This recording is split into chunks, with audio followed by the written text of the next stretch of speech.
Buongiorno, mi scusi per la pianta, l'ho colpita accidentalmente con un pallone da calcio. Ecco i 5 euro per il danno. Questo è il biglietto trovato da un vicino di casa del professor Giovanni Grandi, docente di filosofia morale dell'Università di Trieste, nel giardino condominiale. Un gesto del tutto particolare, professore, da parte di un bambino che non solo si è reso conto di aver causato un danno a una pianta, ma che ha messo vicino anche i soldi per metterla a posto. Un gesto particolare, direi anche comune, nel senso che le reazioni che sono così emerse sui social erano proprio in questo senso.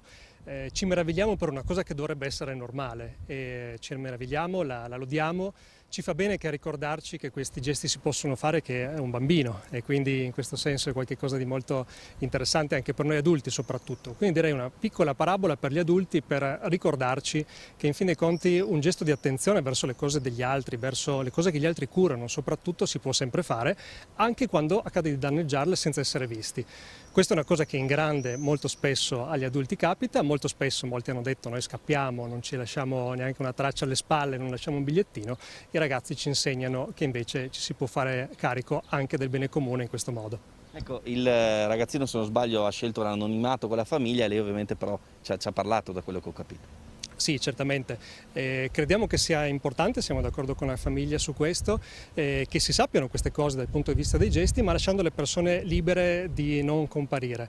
Nel bene e nel male si dice, no? E anche nel bene è interessante potersi concentrare su un gesto anziché portare tutta l'attenzione sulle persone. Tra l'altro particolare il fatto che questo succeda, accada a un docente di etica, quindi come dire la persona in qualche modo ideale per poter trarre, diciamo così, un insegnamento, diciamo, generale da un fatto particolare.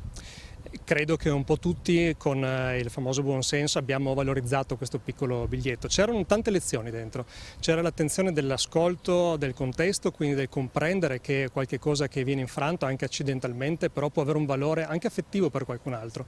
E adesso questo valore affettivo, che sono concentrate anche le battute tra i tre ragazzi che hanno concertato insieme, naturalmente su iniziativa del firmatario, di portare a termine questa piccola impresa morale, potremmo dire.